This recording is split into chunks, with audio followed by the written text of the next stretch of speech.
बोलिए सियावर रामचंद्र भगवान की जय। श्री कृष्ण बलदेव की जय। उमापति महादेव की जय। श्री सद्गुरु भगवान की जय। सांची दरबार की जय। हम सभी परम पूजनीय गुरुदेव श्री आशुतोष महाराज जी की दया से इस स्थान पर आ पाते हैं,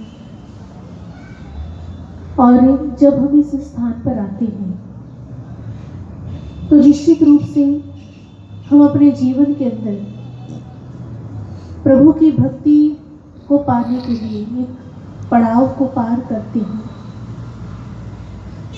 मन के साथ संघर्ष करते हुए, सर्दी का मौसम है, अनेक प्रकार के मन में विचार आते हैं जो हमें कहते हैं कि आज रहने दे सकते हैं, लेकिन फिर भी जहाँ भक्ति प्रबल होती है वहाँ हमारे कदम आते हैं और गुरु महाराज जी की इस पावन दरबार में हम पहुँच जाते हैं।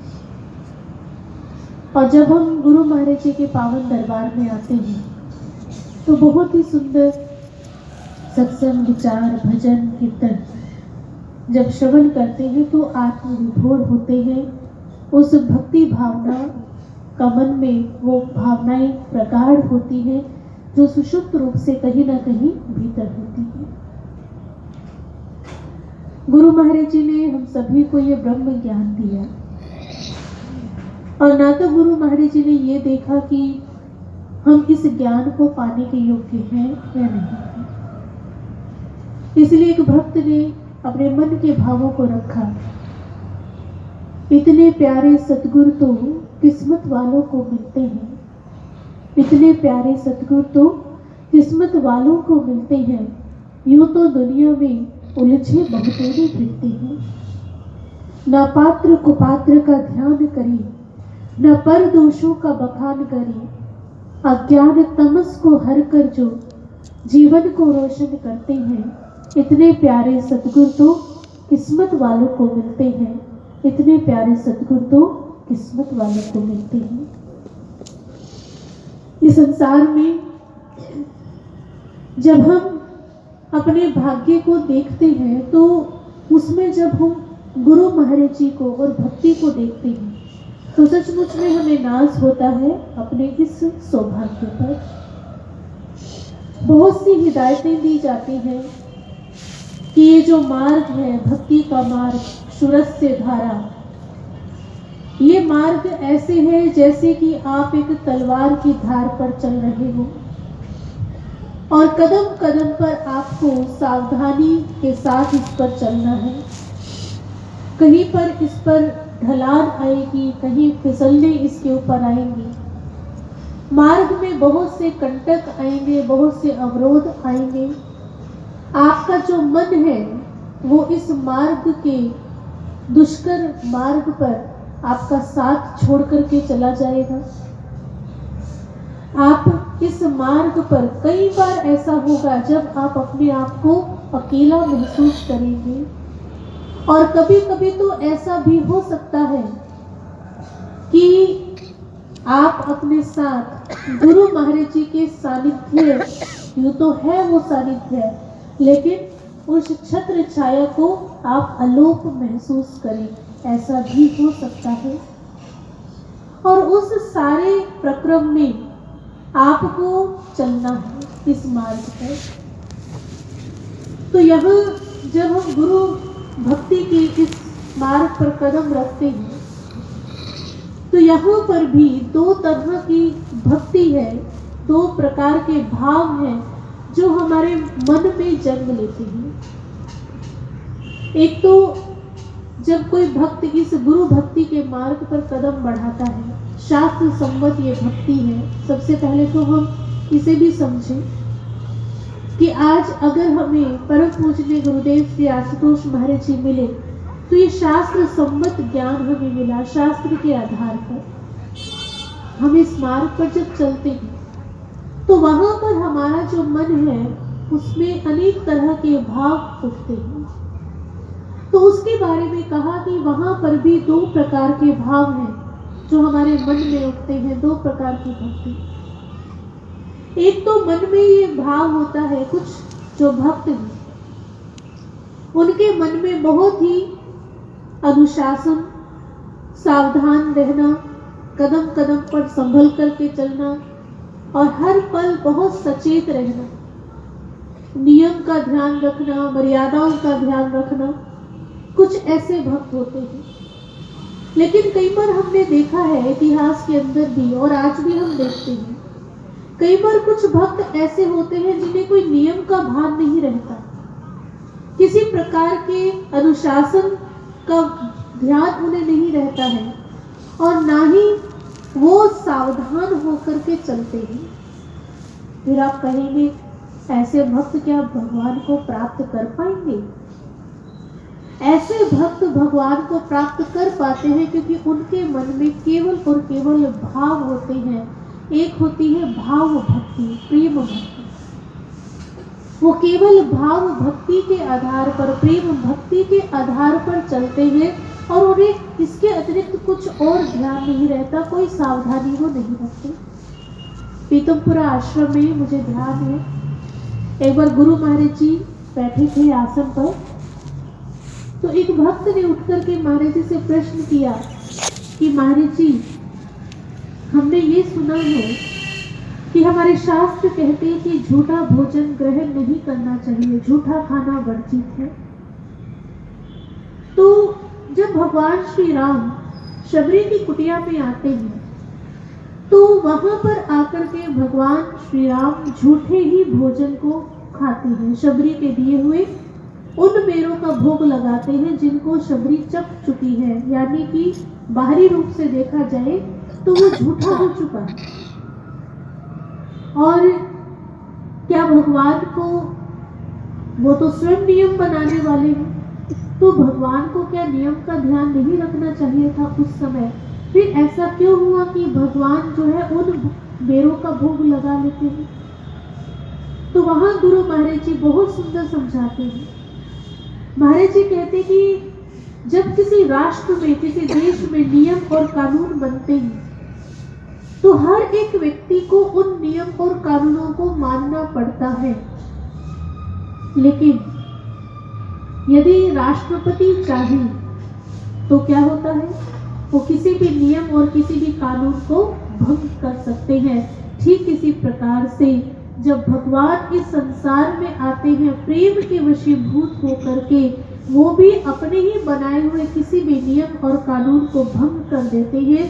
और तब गुरु महाराज जी ने कहा, जहां प्रेम तहां नेम नहीं, तहां न भक्ति व्यवहार। जहां पर कोरा प्रेम होता है वहां नेम नहीं, नियम नहीं होता है और ना ही वहां पर किसी प्रकार की व्यवहारिकता होती है।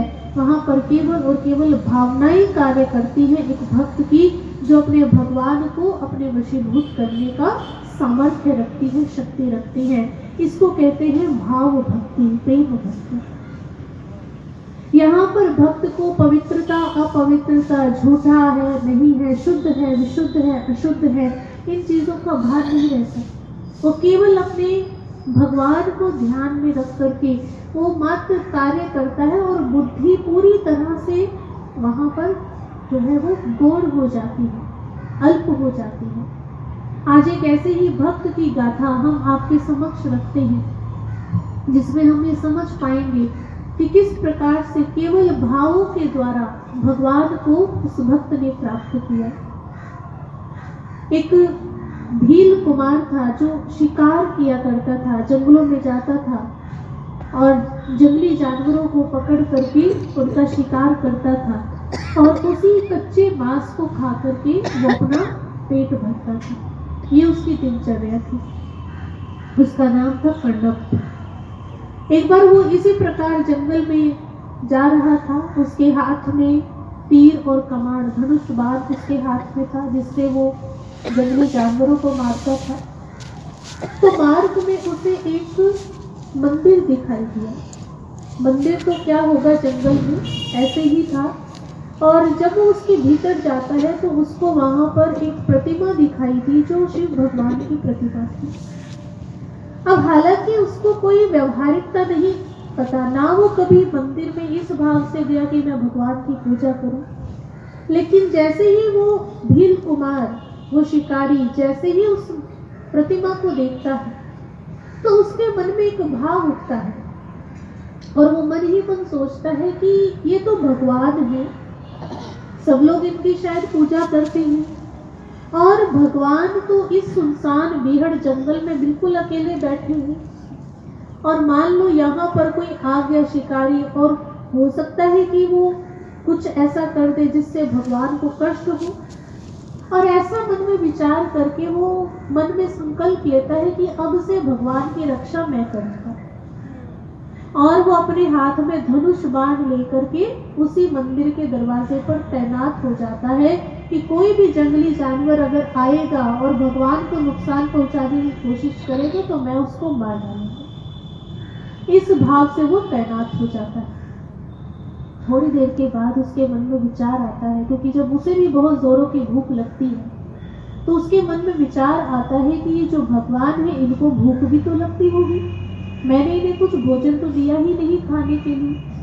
अब वो अपना धनुष बाण लेकर के चला जाता है अंदर भीतर दूर जंगल में शिकार करने के लिए। वहां जाता है और शिकार करता है, एक जानवर को मार डालता है और उसके मांस को, अब उसके पास कुछ रखने का पात्र नहीं था, वो वहीं पर जो पत्ते बिखरे थे उन पत्तों को इकट्ठा करके उसके एक दोना सा बनाता है और उसी में उस मांस को वो रख लेता है। अब उसके मन में विचार आता है कि भगवान को तो पुष्प भी चढ़ाते हैं और वो क्या करता है कि वहीं पर जो जंगली फूल थे उन फूलों को तोड़ता है और उसके एक हाथ में तो धनुष बाण उसको पकड़ना है, एक में दोना है मांस का, तो फूल कहाँ पकड़ेगा, वो उन फूलों को अपने बालों में उलझा लेता है। अब जो थोड़ा आगे गया तो उसको लगा कि भगवान को तो जल भी चढ़ाते हैं। अब उसके पास ना तो पात्र है ना हाथ है जल पकड़ने के लिए।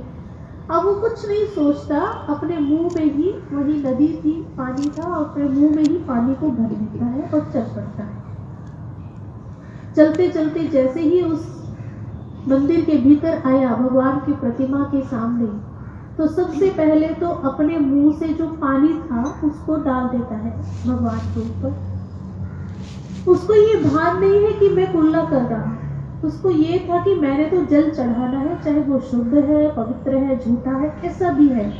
वो उस पानी को डाल देता है, गिरा देता है, फिर अपनी गर्दन को हिलाता है तो जो बालों में फूल थे वो झड़ करके नीचे भगवान की मूर्ति पर जो है वो गिर जाते हैं, कुछ इधर उधर बिखर जाते हैं। अब उसके बाद वो क्या करता है, जो दोना उसने हाथ में पकड़ा था मांस का, वो भगवान के जो मूर्ति है वहां पर रख देता है और फिर वापस जाकर के दरवाजे पर खड़ा हो जाता है और हाथ में धनुष बाण लेकर तैनात हो जाता है। अब ये पूरा क्रम चला, रात्रि बीती, इसी प्रकार वो भूखा प्यासा और वो लगा हुआ है भगवान की सेवा में।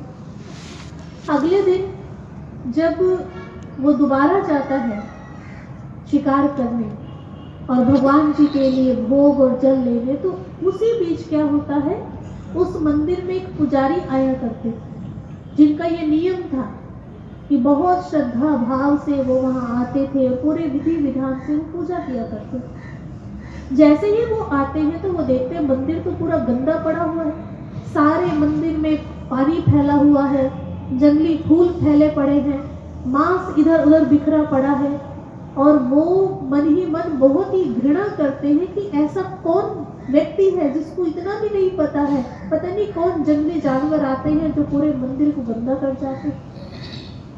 अब पुजारी जी खूब सारा गंगा जल भर के लाते हैं, पूरे मंदिर की धुलाई करते हैं, उसके बाद भगवान जी की मूर्ति को पोंछते हैं, तिलक लगाते हैं, भोग लगाते हैं, पुष्प के बड़े बड़े सुंदर हार थे वो वहां पर लेकर आते हैं, अनेक प्रकार के धूप दीप नैवेद्य भोग मिष्ठान बहुत कुछ था जो भगवान को अर्पित करते हैं, पूरी भगवान की आरती करते हैं और चले जाते हैं। अब उधर वो कर्णप आता है और वो अपने दिनचर्या के मुताबिक क्या करता है, वही मुंह का कुंडला जो है भगवान के ऊपर डाल देता है, बालों से जंगली फूल झड़ जाते हैं वो कच्चा मांस का दोना वहां रख देता है, धनुष मान लेकर दरवाजे पर तैनात हो जाता है। अब ये डेली ऐसे ही चलता रहा क्रम। अब पुजारी को एक दिन बहुत गुस्सा आया, क्योंकि उस भील कुमार के जंगल में जाने का वही समय होता था जब पुजारी वहां आते थे, तो दोनों का मिलना तो नहीं हो पाया। तो पुजारी जी को ये पता ही नहीं चला कि ये कार्य करता कौन। अब आज पुजारी जी को बहुत गुस्सा आया और सोचने लगे, मैं रोज इस मंदिर की धुलाई करके जाता हूँ, रोज साफ करके जाता हूँ, और पता नहीं ये कौन है जो रोज इसे दूषित करके चला जाता है। आज तो मुझे छुप करके देखना पड़ेगा कि ऐसा कौन व्यक्ति है जो इस पूरे मंदिर को बेकार करके चला जाता है। अब पुजारी जी जो है वहीं पर छुप जाते हैं और छुप करके देख रही हैं कि वही भील कुमार कण्णप आता है, और वो क्या करता है, कुल्ला करता है। पहले तो भगवान को पानी मुंह वाला गिराता है, फिर वो बाल जो फूल थे वो झाड़ता है, जंगली फूल इधर उधर सारे मंदिर में बिखर जाते हैं, और वो कच्चा मांस जो था वो दोना वहां रखता है। पुजारी जी कहते छी छी, कैसा ये व्यक्ति, कितना गंदा ये काम कर रहा है, भगवान पे झूठा पानी डाल दिया, और किस प्रकार से ये कर रहा है। अब पुजारी जी उसके हाथ में जब धनुष बाण देखते हैं, तीर कमान, तो डर जाते हैं। अरे जो व्यक्ति जंगली जानवरों को नहीं छोड़ता उनको मार सकता है, इस तीर से अगर मैंने इसे कुछ कहा तो हो सकता है ये मुझे भी मार डाले, और वो डर के मारे कुछ बोल नहीं पाते। और अब थोड़ी ही देर में वो क्या देखते हैं कि उधर जो भील कुमार है, जैसे वो भगवान की मूर्ति के पास आते हैं तो देखा कि उस मूर्ति में से जो भगवान शिव की प्रतिमा है, उस मूर्ति की एक आंख में से रक्त निकल रहा है। अब कण्णप को लगा कि भगवान को चोट लग गई है और भगवान को कितना कष्ट हो रहा होगा, उनकी आंख में से रक्त निकल रहा है, मुझे इस पर कुछ मलहम लगाना चाहिए, इसका उपचार करना चाहिए। अब उसे इतना ही समझ आया, वो आसपास के पत्ते बटोरता है, उनको पीसता है और उसका एक लेप सा तैयार कर लेता है, और वो भगवान की आंख में जहाँ जख्म था वहां उसको भरता है, और जो रक्त था वो आना जो है बंद हो जाता है। उसे लगा कि रक्त आना बंद हो गया, और मन ही मन सोचा कि चलो भगवान को आराम मिला। लेकिन कुछ ही पल के बाद वो थोड़ी देर के लिए रक्त बंद हुआ था, फिर से रक्त उसमें से निकलने लगता। अब वो परेशान है कि ये इससे भी ये जख्म नहीं भर रहा है, अब मैं क्या करूं, और भगवान के नेत्र से तो लगातार रक्त निकल रहा है। अब वो भील कुमार मन ही मन सोचता है कि एक बार हमारे जो सरदार थे, जो मुखिया थे, प्रमुख भील थे, उन्होंने एक बार बताया था कि यदि किसी व्यक्ति को जख्म हो जाए और वो जख्म ना भर रहा हो तो आप अपने ही शरीर के किसी हिस्से का मांस, उसी हिस्से का जिस हिस्से पर उसके जख्म है, अगर आप अपने शरीर के उसी हिस्से का मांस निकाल करके वहां भर दोगे तब वो जख्म भर सकता है। और ये बात जैसे ही उसको ध्यान में आई, अब वो देर नहीं करता, तुरंत नुकीला जो तीर उसके पास था, एक नुकीला तीर अपने हाथ में लेता है। अब उसको विचार आया कि अगर मैं अपने इस नुकीले तीर से अपनी आंख के मांस को निकालूंगा तो मुझे दिखने में असुविधा होगी। तो वो निशानी बनाने के लिए अपने ही एक हाथ का जो अंगूठा है वो भगवान की उस मूर्ति की उस आंख पर रख देता है जहां से रक्त निकल रहा था, कि मुझे पहचान रहेगी कि मुझे यहीं पर इस मांस को भरना। और वो अपनी आंख में जैसे ही उसको करता है उस नुकीले तीर से, तो आज वो भील कुमार क्या करता है, अपना चक्षु दान कर रहा है भगवान के लिए, यानी वो अपने उस नेत्र से मांस को निकालता है और चिपका देता है वहीं पर जहाँ भगवान के नेत्र से रक्त निकल रहा है। और अब भगवान का जो नेत्र था वो जख्म भर जाता है और वो रक्त निकलना बंद हो जाता है। अब जैसे ही उस शिकारी ने देखा, कण्णप ने देखा कि इससे रक्त निकलना बंद हो गया है, वो तो तालियां बजा करके नाचने लगता है, खुश हो जाता है कि भगवान का जो दर्द है वो ठीक हो गया है, और वो तालियां बजाने लगता है। पुजारी जी सारा दृश्य देख रहे हैं और मन ही मन सोचते हैं, पागल तो नहीं है ये, कैसा मूर्ख व्यक्ति है। और देखो किस प्रकार से ये जो है तालियां बजा बजा करके नाच रहा है, मुझे तो ये निरा पागल लगता है। पहले तो इसने जूठा जल जो है भगवान के ऊपर डाल दिया, उसके बाद कच्चा मांस जो है इधर उधर फेंक करके चला जाता है और पूरे मंदिर को जंगली फूलों से ये खराब कर देता है। और अब रही सही कसर जो थी, ये अपनी आंख से रब मांस निकाल करके ये सब कर रहा है और पागलों की तरह नाच रहा है। मुझे तो ये लगता है बिल्कुल निरा पागल है ये व्यक्ति। अब इतने में क्या हुआ, कण्व ने देखा कि अब तो भगवान के दूसरे नेत्र से जो है वो रक्त निकलने लग गया। अब तो उसे सूत्र मिल चुका था कि अपने नेत्र से जो है मांस निकाल करके यदि मैं भगवान की आंख पे लगा दूंगा तो प्रतिमा से रक्त निकलना बंद हो जाएगा।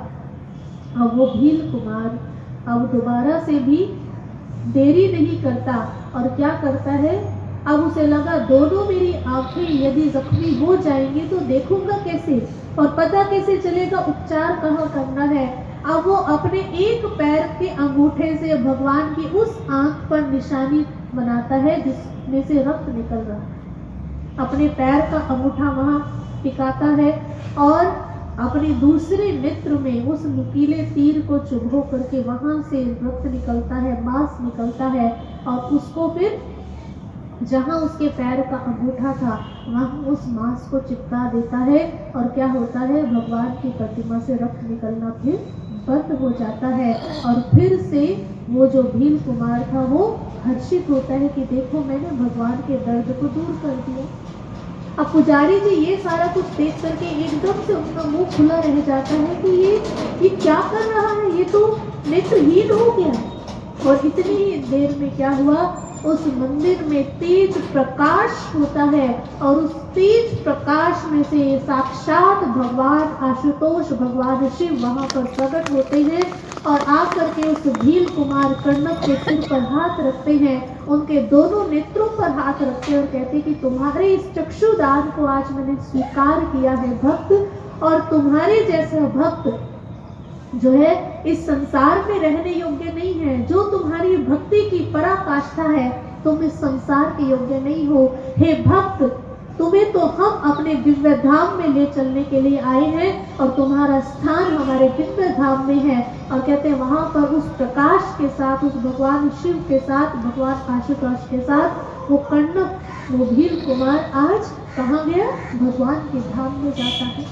और वहां पर भगवान जो थे, आज भगवान शिव प्रकट होकर के उस पुजारी को कहते, देखो पुजारी, तुम कितने विधि विधान से और कितनी शुद्धता से, कितने विशुद्ध भाव से तुम प्रतिदिन मेरी भक्ति पूजा करते थे और तुम इसे पागल पागल कहते थे। और आज देखो अपनी इस भक्ति भावना के आधार पर इसने हमारे उस दिव्य धाम को प्राप्त कर लिया जिसको बड़े बड़े ऋषि मुनि प्राप्त नहीं कर पाते हैं। इसलिए हम तो केवल और केवल भाव भक्ति के आधीन हैं।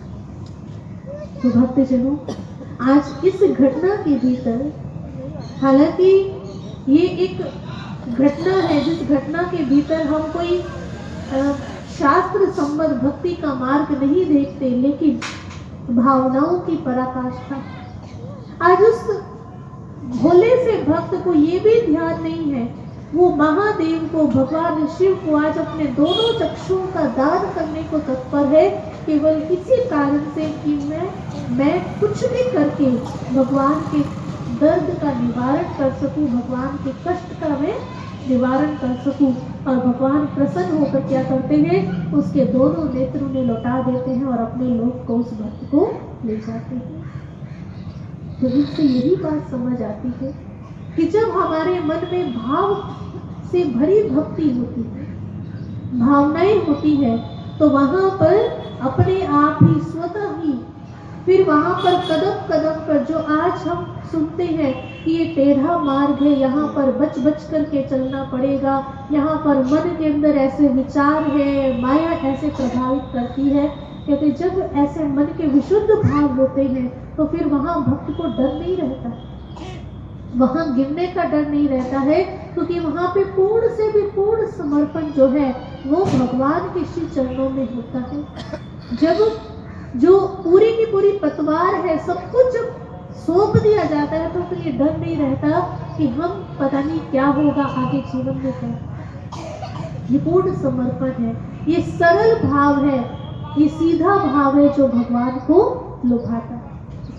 कहते एक बार एक छोटा बच्चा था, भगवान कहते हैं, जीसस क्राइस्ट कहते हैं, एक बार किसी ने जीसस क्राइस्ट से पूछा, उनके किसी शिष्य ने, हे प्रभु ये बताइए, अगर ईश्वर के साम्राज्य में प्रवेश करना होगा तो क्या करना पड़ेगा? जीसस वहाँ एक छोटे से बालक को अपनी गोद में उठाते हैं। आपने घटना कई बार सुनी होगी। एक छोटे से बालक को अपनी गोद में उठाते हैं और कहते हैं कि हमारे साम्राज्य में ये बालक प्रवेश कर पाएगा। शिष्य हैरान कि इतना छोटा बालक आपके साम्राज्य में कैसे प्रवेश कर सकता है? उस साम्राज्य में, भगवान के साम्राज्य में प्रवेश करने के लिए तो बहुत बहुत साधना, बहुत बहुत भक्ति, बड़ा बड़ा तप करना पड़ता है। जीसस कहते नहीं, जिसका हृदय इस बालक के हृदय के जैसा सरल होगा वही ईश्वर के साम्राज्य में प्रवेश कर पाएगा, जहाँ जटिलता नहीं है, जहाँ पर अनेक प्रकार का जो आवरण है। क्योंकि हम आज संसार में क्या करते हैं, हम आवरण को ओढ़ करके चलते हैं और वही आवरण हम शायद भगवान के दरबार में भी ओढ़ करके आना चाहते हैं। लेकिन कहते हैं कि यहाँ ईश्वर के दरबार में ईश्वर किसी भी प्रकार के आवरण को पसंद नहीं करते। यहाँ तो चीर हरण की लीला होती है नित्य प्रति। भगवान को आवरण पसंद ही नहीं है। संसार के अंदर तो हम किसी न किसी व्यक्ति को कभी किसी प्रकार का हम आवरण ओढ़ते हैं, कभी कैसा हम अपने आप को बनाकर जाते हैं, कभी कैसा बना करके जाते हैं। लेकिन भगवान तो चीर हरण में माहिर हैं। वो तो चीर हरण करते हैं, माने उस आवरण को छिन्न भिन्न कर डालते हैं जिस आवरण के भीतर हम अपने आप को छुपाने का प्रयास करते हैं। और जहाँ पर सरलता है वहाँ पर वो शीघ्र प्राप्त हो जाते हैं। तो बात चल रही थी, एक छोटा सा बच्चा था, उसने अपने पापा से जाकर के कहा कि पापा मुझे साइकिल लेनी है। अब पापा ने कहा साइकिल? अभी ऐसे कैसे साइकिल दिला दूं मैं तुम्हें? घर के कितने और भी खर्चे हैं, तुम्हें अभी साइकिल नहीं मिल सकती है और साइकिल लेने के लिए तो तुम्हें इंतजार करना पड़ेगा। मेरे पास इतना पैसा नहीं है कि मैं तुम्हें साइकिल दिला सकूं। उसने कहा कि फिर रिक्वेस्ट की, कई बार बोला, लेकिन उस बच्चे को जो है पिताजी से साइकिल नहीं मिल पाई। अब वो बच्चा मन ही मन सोचता है कि सभी लोग कहते हैं भगवान ही हेल्प करते हैं जब कोई हेल्प नहीं करता है। तो उसने क्या किया, एक लेटर लिखा भगवान के नाम, ऊपर लिखा, भगवान जी मेरे पिताजी मुझे साइकिल नहीं दिला रही है, इसलिए मैं आपको ये चिट्ठी लिख रहा हूँ, आप ही मेरे लिए साइकिल भेज दीजिए। और उसे लिख करके बंद करके वो छोटा सा भोला भाव रखने वाला वो बालक क्या करता है, उस लेटर को पोस्ट कर देता है, उसको बॉक्स में डाल देता है। उधर पोस्टमैन आया और उसने सारी जितने भी लेटर्स थे उसने इकट्ठे किए, अपने बैग में डाला और लेकर के चला गया। उधर जब पोस्ट ऑफिस में जाकर के सारी खुले कि ये इधर का है, ये इधर का है, डिस्पैच करना है, तो वहाँ पर वो भी चिट्ठी निकली जो भगवान के नाम की थी। अब सभी सोच रहे हैं कि इसका क्या करें। उसको खोल करके पढ़ा, उसने क्या लिखा था, भगवान जी बस आप मेरे लिए एक साइकिल की व्यवस्था कर दीजिए। अब सभी को लगा कि देखो कितना भोला ये बालक है। अब जो वहाँ पर काम कर रहे थे उस पोस्ट ऑफिस में, उन सभी लोगों ने सोचा कि अगर हमने इस चिट्ठी का रिप्लाई नहीं किया तो उस बच्चे की भावनाएं जो है वो क्षतिग्रस्त होंगी, उसकी भावनाओं को चोट लगेगा। तो क्यों ना, जब उस बच्चे ने भोले भाव से भगवान के नाम पत्र लिख ही दिया है, तो चलो हम एक काम करते हैं, हम सब पैसा इकट्ठा करके भेज देते हैं। सभी ने थोड़ा थोड़ा पैसा इकट्ठा किया और वो पूरा 5,000 रुपये जो थे वो बना और उन्होंने 5,000 रुपये जो थे बंद करके उसी एड्रेस पे उसको भेज दिया। अब उस बच्चे के पास तो 5,000 रुपया पहुंचा। अब जैसे ही उस बच्चे के पास 5,000 रुपया पहुंचा तो उसने 5,000 रुपये को निकाला। जैसे उसने 5,000 रुपये को निकाला, वो अपने पिताजी के पास जाता है और जाकर के पूछा, पिताजी साइकिल कितने की आती है? तो उसको पता चला कि साइकिल जो है 8,000 रुपये की आएगी। और वो कहता है, भगवान जी देखो मुझे लगता है आपने तो पूरे 8,000 रुपए ही भेजे होंगे, पर ये जो पोस्ट ऑफिस वाले हैं इतने बेईमान हैं, इन्होंने 3,000 निकाल लिए और मेरे पास 5,000 ही भेजे। मुझे पूरा पता है आपने तो 8 ही भेजे होंगे। तो ये क्या है? भोला भाव। ठीक ऐसे ही गुरु महाराज जी भी कहते थे, जब आपके अंदर भोलापन है, भाव है, सरलता है, ये जो भक्ति का मार्ग है ये हम बहुत पेचीदा समझ करके चलेंगे तो बहुत मुश्किल हो जाएगा। यहाँ पर कहते हैं भोले भाव से ही आप उस भगवान को प्राप्त कर सकते हैं। जिन जिन लोगों ने बहुत चतुराई की, बहुत समझदारी की, शुरू में तो बहुत लंबी दौड़ पर चलते नजर आते हैं, लेकिन धीरे धीरे आप क्या देखते हैं, धीरे धीरे जब ये बुद्धि बीच में आती है तो इस मार्ग से कहीं हम दूर छटके हुए, कहीं दूर गिरे हुए हम नजर आते हैं। तो ये कौन सी भक्ति है? ये प्रेम भक्ति है, ये भाव भक्ति है, जिस भक्ति के द्वारा आज हम प्रभु को प्राप्त कर सकते हैं, प्रभु को रिझा सकते हैं। इसी भक्ति भाव से तो भगवान को प्राप्त किया था केवट ने, शबरी ने। इसी भक्ति भाव से तो कितने ही ऐसे भक्तों के जीवन की कथा हम सुनते हैं, उन्होंने भगवान को प्राप्त किया था। भगवान श्री कृष्ण गीता में अर्जुन को समझाते हैं, हे अर्जुन, यूं तो संसार में बहुत सारे भक्त हैं जो मेरी भक्ति करते हैं, लेकिन अर्जुन क्या तुम्हें पता है भक्ति भी तामसिक, राजसिक और सात्विक होती है? तो अर्जुन कहने लगे, प्रभु मुझे तो आपकी बात नहीं समझ आ रही, भक्ति भी राजसिक, तामसिक और सात्विक कैसे हो सकती है?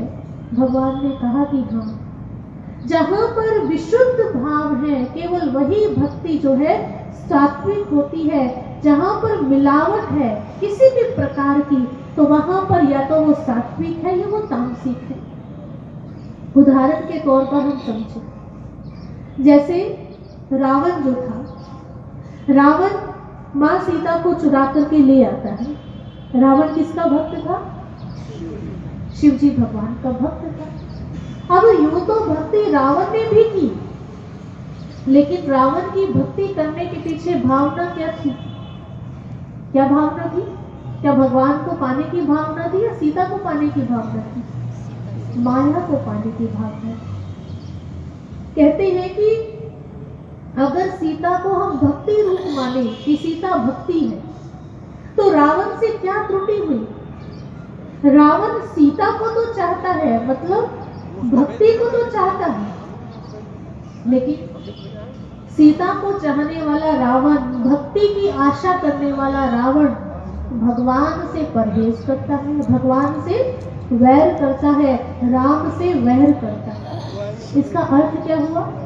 आज बहुत से लोग हैं संसार के भीतर जो भक्ति तो चाहते हैं, रावण की तरह उनकी दृष्टि सीता पर तो है, मतलब भक्ति तो चाहते हैं, लेकिन भगवान कैसे मिलेगा इस बात पर कोई चिंतन नहीं है, कोई मनन नहीं। बस भक्ति मिल जाए, पर भगवान जो है वो मिले नहीं मिले, भगवान का दर्शन हुआ नहीं हुआ, इसका उन्हें कोई फर्क नहीं पड़ता। जब देखिए संसार के अंदर आप देखते हैं भक्ति को पाना चाहते हैं और बहुत प्रयास करते हैं लोग भक्ति को पाने के लिए। आप उनसे जाकर के पूछिए, भक्ति तो आप कर रहे हैं, भक्ति करना भी चाहते हैं, क्या भगवान मिले आपको? वो भक्ति, जिस भक्ति के द्वारा भगवान प्रसन्न होकर के आपके पास चले आई, वो भक्ति हम प्राप्त नहीं करना चाहते। और ये रावण के जैसी स्थिति। इस भक्ति के पीछे रावण की भावना क्या है? रावण की भावना है अनाचार करना, अत्याचार करना, अपना सिक्का कायम करना, अपनी हुकूमत कायम करना संसार के अंदर। और कहते कि ये पूरी तरह से तमोगुण है, ये तामसिक है ये सारी चीजें। और कहते जहां पर भक्त भी इस संसार में इस गुरु भक्ति के मार्ग पर चलते हुए भी कई बार ऐसा ही होता है, हम भक्ति तो चाहते हैं, हम लोग साधना करते हैं, भक्ति चाहते हैं, लेकिन हमारी भक्ति के द्वारा, हमारी साधना के द्वारा, हमारी सेवा के द्वारा, हमारे सत्संग सुनने के द्वारा या कोई भी कार्य जो हम करते हैं भक्ति के निमित्त, उसके द्वारा भगवान हमें मिल रहे हैं कि नहीं मिल रहे, गुरु महाराज जी प्रसन्न हो रहे हैं कि नहीं हो रहे, शायद हम ये भूल जाते। आपको बात समझ में आई? आपको दोबारा बताते, हम भक्ति तो चाहते हैं, मतलब हमारी ये तो इच्छा है कि हम खूब साधना करें, हम खूब सेवा करें, लेकिन कहीं ना कहीं उसके भीतर भावना कैसी है आपकी? क्या हम उस तमोगुण से प्रभावित है? हम भी रावण की तरह अपना ही सिक्का कायम करना चाहते हैं, अपना ही बोलबाला चाहते हैं। एक एग्जाम्पल देते हैं, हम सेवा करते हैं 10 लोगों के साथ मिलकर, और वहां हम कहते हैं कि हम तो भक्ति कर रहे हैं, गुरु महाराज जी की आज्ञा है, सेवा करनी है। अब उन 10 लोगों के बीच हम सेवा कर रहे हैं, लेकिन वहां पर हम जो 9 लोग हैं उनकी भावनाओं को नजरअंदाज करते हुए केवल और केवल हम अपना ही उसके भीतर प्रभुत्व स्थापित करना चाहते हैं, अपने अहंकार को तुष्ट करना चाहते हैं, अपने पीछे सबको लगाना चाहते हैं और हर प्रकार की उस भावनाओं को नजरअंदाज कर देते हैं जो शायद गुरु महाराज जी को पसंद है। तो कहीं न कहीं यहाँ पर भी हमें चिंतन करना पड़ेगा, क्या हमारी भक्ति विशुद्ध सात्विक बन पाई कि नहीं बन पाई। दूसरी भक्ति के बारे में भगवान कृष्ण कहते हैं, कई बार ये राजसी भक्ति भी होती है। राजसी भक्ति कैसे?